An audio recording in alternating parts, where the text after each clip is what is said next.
you wouldn't hear the end of it. Like, everyone would be going off their hoop. Oh, this painfully average horse that's now made El Fabiolo look slow.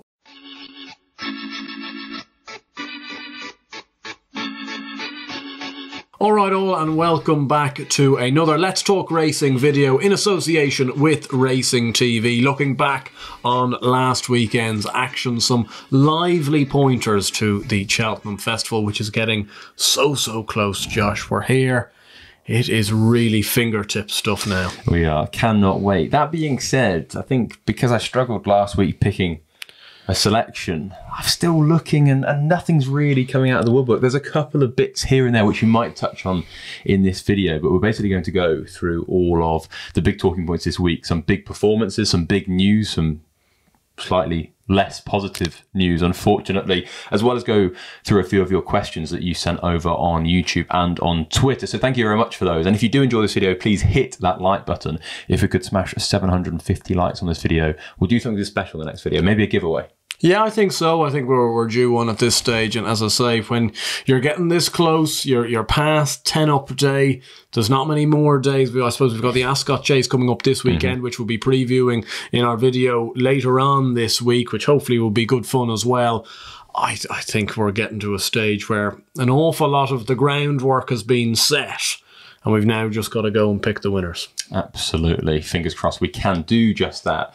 And do subscribe to the channel if you haven't already. We're trying to hit 17,500 before the Cheltenham Festival. We think it's possible, but we're up against it. So any help is much appreciated. And the more likes this video gets, the more comments and stuff, the better this video will perform. So thank you very much. It takes 2 seconds. It's completely free and it massively helps out the channel. But let's get stuck into things. There was a few big performances this weekend. One came in the Boyne hurdle. I think that was the big talking point. And Blazing Khal, after a long layoff, we hadn't seen him since the Albert Bartlett trial when he beat Gelino Bello over 3 miles last November or December.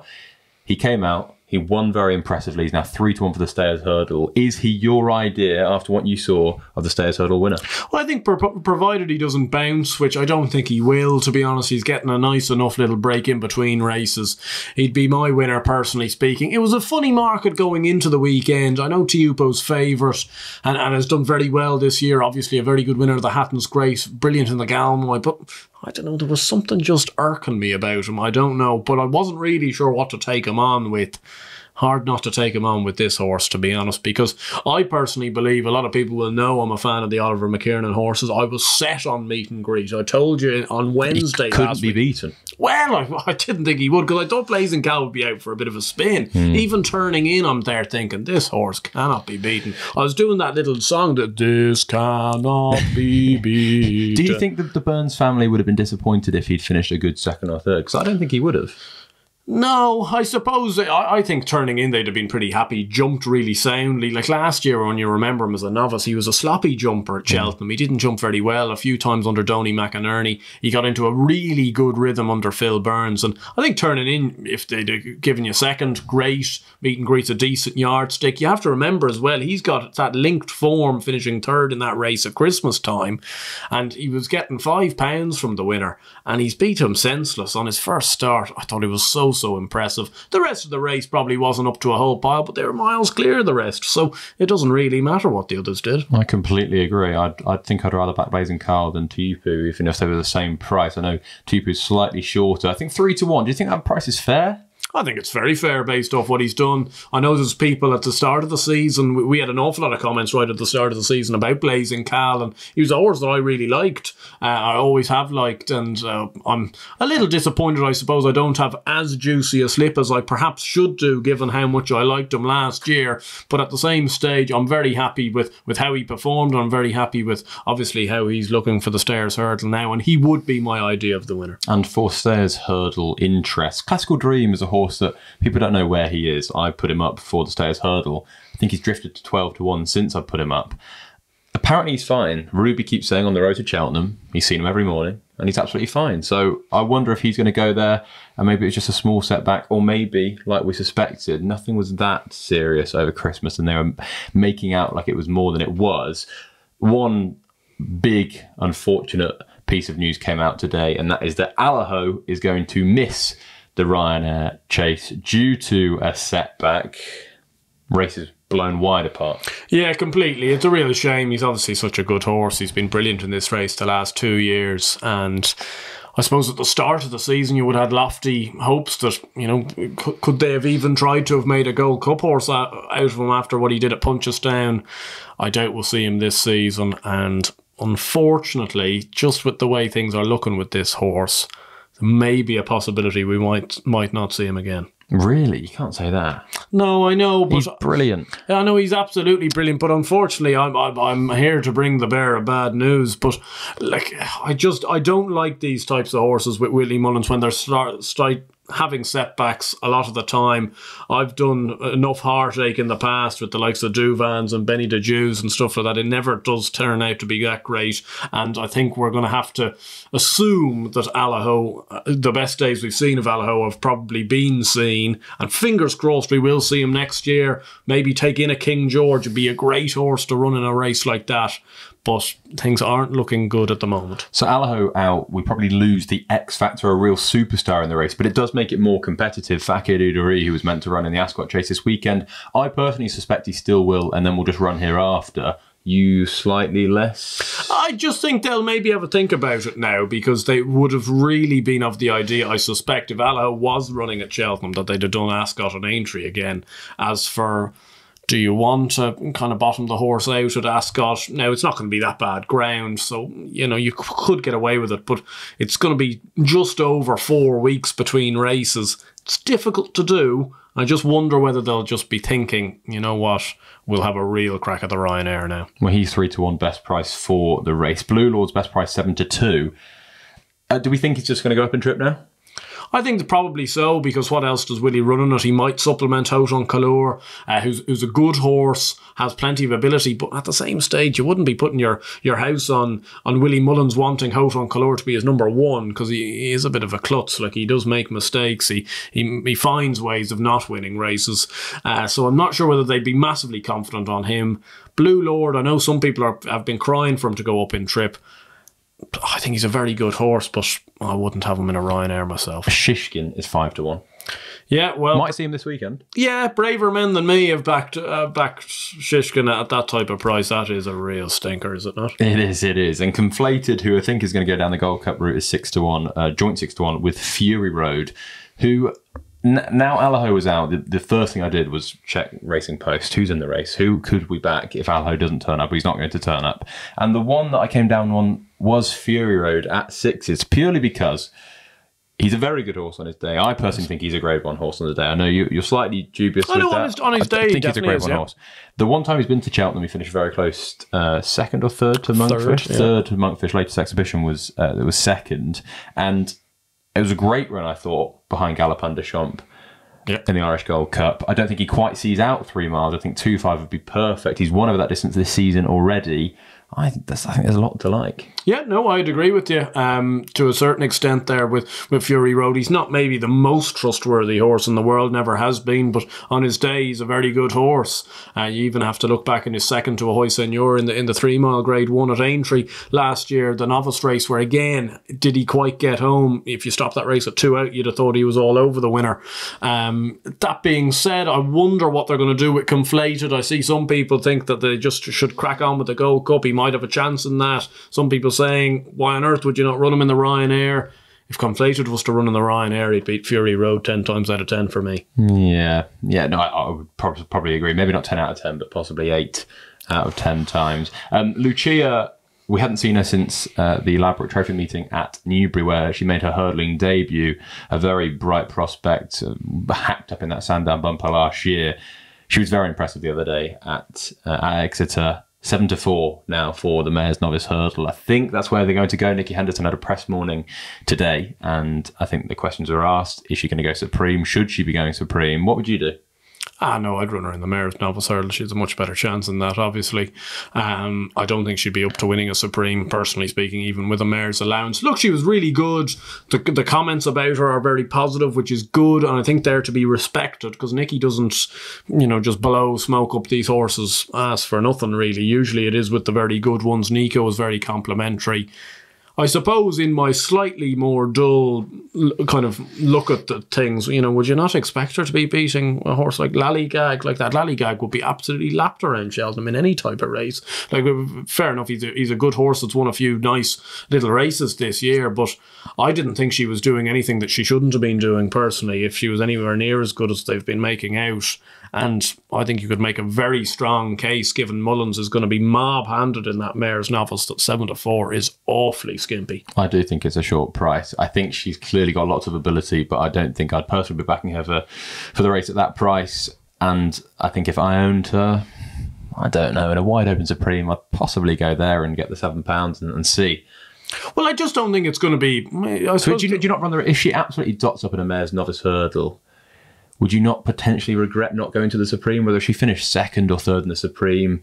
It's a grade 1, it's a great run. Yeah, potentially so, but it's very hard to judge, you know, where she would lie against the geldings, even getting that £7. At least with the mares, you know she's going to be, well, she should be bang there at least. That being said, you know, if you offered me right now the prices, I think it's 7-4 Luccia, I think it's 7-2, 4-1 Ashrow Diamond. I know which one I'd fancy, and it's the Willie Mullins horse. 15-8, not the price of Luccia, the price of Jonbon for the Arkle. He's drifted, even though he won at Warwick, but that didn't tell the full story. No, it didn't. I got into a bit more of a match than I suspect they were thinking of. With Calico, a long-time favourite of the podcast. Oh, yeah, Calico's been mentioned on this podcast more than me and you have. I love that horse. He's been absolutely, well, he's done our brains, to be honest, because he doesn't find too much. But anyway, look, he got into a bit of a battle with this horse, ended up winning pretty easily, jumped out to his right a little bit, ground could have been a bit sharp, maybe he certainly wasn't 100%, and they may have left things to work on. But me and you are going to have differences of opinion here. Because I put a tweet out about it, a lot of people pelting in. But, like, can you just step back from it? Because you know for a fact I have backed no horse in the Arkle. Absolutely no horse. So I've got no agenda. I'm not in love with El Fabiolo as a horse. I think he was very good last week. He's not a horse, though, that's captured my imagination. I'd have much preferred Appreciated winning by 7 lengths than him. If you took away betting from this, though, if you didn't sit on 4-1 Jonbon or 6-1 Jonbon, this was a horrendously average performance. He was off the bridle, halfway down the back, looking like he was about to be pulled up behind a horse rated 136. Now, context for LTR listeners, Gallant John Joe is rated 139. So a horse £3 worse than Gallant John Joe on official ratings, a horse that has barely been able to win a handicap. We've done our Scoobies on him in every champion hurdle there was, Scottish champion hurdles, Welsh champion hurdles, doesn't find anything, and yet he's outpacing your man down the back. He's jumping out to his right, and I know he picks him up in the end, but my God, it was heavy weather. And whether he was 50% fit, 80% fit, I don't care. He was 1-16. He should have been winning that race on the absolute Harry Houdini. No questions asked. And he didn't. I just think they went an absolute crawl. But even if they went a crawl, he should not be getting into any sort of scrap with that type of horse. But I think that was probably down to the ride. Harry just saw they were going a crawl. Like, Calico's not a graded horse, but he's not terrible. And Harry just went, oh, no, I'm going to give him a go. He nicked probably 8 to 10 lengths from where he was behind Jonbon to where he was, 10 strides afterwards, nicked the lengths. And from then on, Warwick is quite a trappy type track, especially at the top. And I just think that Jonbon needs a big galloping track and should have gone forward a bit harder. And Coleman was just going to be too cute. Well, maybe so, but at the same stage, does it not worry you if you've backed Jonbon that a horse like Calico, like, it's not even like we're talking like a fellow grade 1 horse, has been able to do you in 10 lengths in that amount of time? I'm not sure I'd read too much into what the horse was. No, I'm actually... I will completely, because I think based off the performance he put in, Haddock des Obeaux could have easily beaten Jonbon. I think we would have seen a much better Jonbon if Haddock des Obeaux was in the race. A pace to him at a strong pace. He's never been the quickest horse in the world. He's just been extremely good at his hurdles, and he's a proper galloper. Again, again though, but like what price would Calico go off in the Arkle? 150 to again, 1. I don't think the horse matters. I think it matters hugely. I don't think it does. I don't why think is he it off does. the bridle behind? Like if for instance, because all these Jonbon... Harry, it was just a very, very good ride from Harry Skelton that nearly got a very good horse beat. Yeah, but I made the point on Twitter with all the Jonbon love-in that I was getting in retaliation to my post. If they were down the back in a 2-runner race at Leopardstown, just for instance, hypothetical, and Phil Enright has booted Gallant John Joe 4 lengths clear of El Fabiolo at the first down the back, and El Fabiolo suddenly is completely off the bridle, you wouldn't hear the end of it. Like everyone would be going off their hoop. Oh, this painfully average horse that's now made El Fabiolo look slow. That's what I'm looking at it like. I just don't like to see that. I haven't had any bet in the race. I've nothing against any horse. If Jonbon wins the Arkle, fair enough. But you cannot tell me there were positives to take from that performance. I saw no positives. I saw positives at Warwick beating Montmoral. I saw positives at Sandown winning the Grade 1. Loads of positives. I could list them off for days. There were no positives on Saturday. I would agree. It was disappointing. Equally, I think in the circumstances, they went an absolute crawl. It was a 2-runner race. It was a strange race itself. And Harry just said, I've had enough of this, and kicked on. And tried to, there was no way he was going to beat him, just tracking him in behind, kick on, make it a race, worry Coleman, worry Jonbon. It's exactly what happened. And Jonbon had the class to get out of trouble. I thought it was a very good ride from Harry Skelton that nearly paid off. And I think if Coleman had it again, I think he'd have gone harder from the front and he would have won easier. I think the drift is completely fair. Personally, in the current landscape of the race, I'd still be backing Jonbon in the Arkle. That's just how it is. Good for some. Nicky Henderson, it wasn't his only graded winner. No, graded winner? I think it was a listed race, wasn't listed race, yeah. Theatre Glory won the Mares Hurdle at Warwick. Is that now going to be the target? It looks likely at Cheltenham. Probably not good enough? Probably not. I actually was really impressed with this mare, though. I thought she was really good. She's a slick jumper. Would have been nice to see Love Envoy run. Yeah, very much so. I think she would have given Love Envoy a bit to think about, actually, especially on that sharper ground. Yeah. I think they knew what they were doing with Love Envoy, taking her out on that ground. She doesn't want it. And especially this close to the Cheltenham Festival, there isn't any point risking it. She's going to get softer ground on the first day of the festival, you'd have to assume. It's a shame.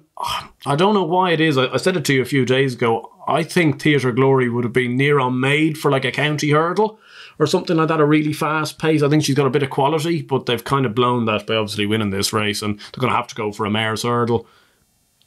She's not as good as Marie's Rock. I'm not saying that for any instance, but she's not that far a profile away. Yeah, she has, I think, the very similar profile going into the mare's hurdle that Marie's Rock had last year. Yeah. No, I can definitely agree. I think she even ran in the Lanzarote. Yeah, she did. Came third. Yeah, no, I think very, very similar. I think she'll be better with age. I think she'll just keep getting better, like Marie's Rock. I was hoping for a small miracle from Gordon Elliott over the weekend with American Mike running over 2 miles, which I thought was interesting. I know the yard were thinking Albert Bartlett, and then it came out that they were thinking Ballymore. He missed the engagement in the Nathaniel Lacey at Dublin Racing Festival. Lots of very random things going on with that horse. He turned up against Hunter's Yarn of Willie Mullins, and what happened? How would you assess the race? His jumping doesn't seem to be very slick, and he's just not particularly quick. He's not quick, and I do believe I still don't think he's quite 100% at the moment, really. He went out relatively quickly there, turning in, and you knew your fate a long way out, which I suspect was a saddening watch for you. Yeah. Oh, I've had plenty of saddening watches this year. The worst thing was because he's my favourite horse. I play up to it, but in the office, and I was playing the American National Anthem as he was being lapped, and it wasn't a great feeling. Hunter's Yarn, I think, is going to go to the Supreme, running in the Simon Manure and Isaac Swade Silk. Does this now mean Imperi Pass goes to the Ballymore? I think it has to, yeah. I think that's the most interesting thing. They won't run them both. No, surely not. Because if they run them both, they've nothing for the Ballymore, I don't believe, unless something comes out of the woodwork. And this horse as well earned his spot to go to the Supreme. He's won a listed race there by 10 lengths pretty easily. He's after winning a maiden hurdle by 20 lengths the time before. Fair enough. Wouldn't be for me, personally speaking. I was actually at Punchestown when he got beaten by Nucky Johnson on the Big Doyen on his first start over hurdles this season. And I don't know. I don't think he's going to be winning a Supreme. Mahler Mission. was a horse you were very, very strong on in the previous video, especially when we talked about some of our best bets towards the Cheltenham Festival. When you saw him declared for the 10 up, you were particularly worried. Yeah, I just didn't like to see it, to be honest. I don't think they'll go over to Cheltenham, that's why. I think they could well save him now to the Irish National. He's ran well around Fairyhouse earlier this season. I don't know, How would you price that up, that he goes to the Cheltenham? I think it's 60-40 he goes, he stays at home. I think there's still a chance he goes to the National and Chase. I wish he would. I think he'd be tailor-made for the race. I was actually really encouraged by his run. His jumping is something else. For a horse, like we saw him at Cheltenham in October time, he barely lifted a leg. Plenty of schooling, yeah. Lord above. Like, he was absolutely dreadful that day. And to be honest, if you were to be beaten by any horse in that race, you would have wanted to have been Churchstone Warrior. Who has a bit of class, was a listed winner over hurdles last year. I think the two of them would have a good chance in a National Hunt Chase. I'm not massively set on the favourite in that race. I think he's got a fantastic chance of winning, but he is very short for a race of that nature. If Mahler Mission was to go, if he got jocked up with a Barry O'Neill, as I said last week, I think he'd have a huge chance. My big worry is he won't run in the race at this stage, and they'll save him for an Irish National. Irish National's worth, I think, 550 grand this year in comparison to a National Chase worth 60, 70 grand. Like, it is chalk and cheese money-wise. You can't run in both just with the way they are scheduling-wise. So it's whether John McConnell really wants to have a decent team going to Cheltenham. He'll have a few runners. Fingers crossed this guy's on the boat, because I wouldn't be losing hope on him whatsoever. He's a stout stayer and he jumps really well. I think there's two very, very good assets to be having for a race of that nature. We will fire through questions now sent in very kindly from you. Tom Staniforth asks, Energumene, Facile Vega, Lossiemouth, all losing on their previous start. Could you rank them from best to worst chance of winning at the festival? Quick fire, 1 to 3. Lossiemouth and Energumene, Facile Vega. So Lossiemouth the best chance? I think she's got still a huge chance, yeah. Energumene, I think, has a decent chance out of those three, certainly. Like, Facile Vega was out the back of the telly the last day. I completely agree. Be my order as well. Lossiemouth, Energumene, Facile Vega, DR, great name, asks, with fun winning convincingly, what happens to It's For Me? I think they just both run. I think that's the vibe that I got this morning. Yeah, I think so. You might see a Jody Townend maybe on Fun. I'd be awfully surprised if Patrick Mullins gets off the other horse. I don't think he'll be able to do the weight on Fun either. I think I saw an article that suggested that. So he definitely won't be able to ride her, which will be a shame to him, because I think he bred the horse. Possibly Paul Townend, though? Potentially so. Daryl Jacob? Daryl Jacob could ride it as well. Yeah, no, there's plenty of options. Obviously, the professionals can ride in this race, but Mullins is going to have 4, 5, 6 in the race. You know, now, I'm not sure what the story is with the Chapeau de Soleil. There seems to be deadly silence about him. I think he's going to run at Cheltenham. Well, do you not think Paul Townend would ride him then? I think he would, yeah. Yeah, so that'd be very interesting. If that was the case, I'd have thought Townend would be on the Rich Richie horse. You might see, as you say, Daryl Jacob riding Fun. That's no bad thing in itself. Daryl Jacob, geez, he's gone well back up in my estimations this year. He's been absolutely mustard. Do love Daryl as well. Good guy. He's just a nice guy, but his riding this year has been superb. Mark Palmer asks, any thoughts on Mars Harper for the plate? I think he's got a decent chance. I think he'll run in the race. The only thing was I was really disappointed, not necessarily with his effort in terms of finishing 10th or something at the Dublin Racing Festival, but his jumping fell apart down the back. Completely fell apart. We'll have to sharpen up a mighty amount for that. And is he going to the plate with not enough chasing experience? I think he's only had 4 runs over fences. Be probably the only thing bringing me back on him. We got a message on Instagram. We do sometimes vlog our Saturdays and Sundays on Instagram, so do go and follow us. It'll be down in the description below if you want to do that. We got a message from Thomas Cullen. He asks, what's the bet for this Cheltenham that you're most proud of? The ones we've put up. Well, probably of the ones we've put up, it has to be Scarlet and Dove for me. I know you can still back her easily at, I think, 8 to 1. I only put her up at 12 to 1, but I think she's just a really, really nice mare. And a mare that I was very keen on from probably last year. After the festival, immediately I was thinking, interesting. Had a nice day in the sun back in her at Punchestown when she beat Ellie May. And I just think she's going completely under the radar against the two novices here. You wonder, we'll actually build this into this conversation. Dino Blue, a horse that had decent form tied in with Impervious, got turned over by Magic Days though. So where does that leave Impervious in your eyes? I really think Allegory de Vassi is quite special, and I thought she was ahead of the others before. I wouldn't look too much into that. I think Impervious will have a massive chance come to the festival as well. What happens if I'm getting out on a BJ Cooper ridden winner in the second last on Friday? Holy smokes. And Dove. I think my bet I'm most proud about, the ones I've put up, I think there's two obvious ones you probably look at. I think Jerry Colombe at 9-1 for the Brown Advisor is good. He's now best price 5-2, 9-4. I think that he's going to take an awful lot of beating in that race, and I'm hoping that 9-2 will look like a winning slip.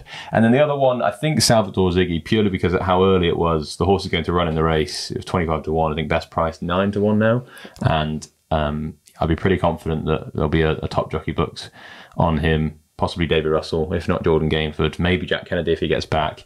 And yeah, I think he's got a massive chance. Very shrewd putting that up back in October. I don't know how you piled that. It was a long way out.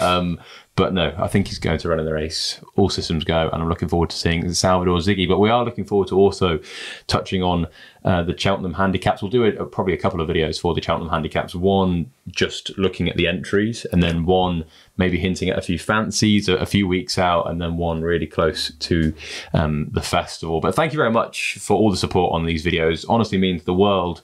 And this Cheltenham, this season really going on course and meeting LTR viewers has been extremely rewarding, and we get opportunities now to do bits and bobs for Racing TV, who we work for, as well as doing a couple of preview nights. It's all great stuff, and almost feel like I'm living the dream of it. Oh, very much so. It's been a very surreal couple of months, I must say. Leopardstown last weekend was something else. Trials Day the weekend before. We're just seeing more and more people come up, and I really appreciate it, because obviously it's not something I'd do probably. No. I wouldn't go up to somebody, but at the same stage, it really does mean an awful lot, and the people that are doing it, we respect it so much. And what I love is that there's loads of different demographics as well. Like, we kind of set out in a mission when we started the channel to introduce younger people, maybe people more our age, to racing chat. I know that racing is seen, I personally don't agree with it, but racing is looked upon from the outside as maybe a sport for the older generation, and it's really nice also that the older generation seem to like these videos. Like the fact that we can tick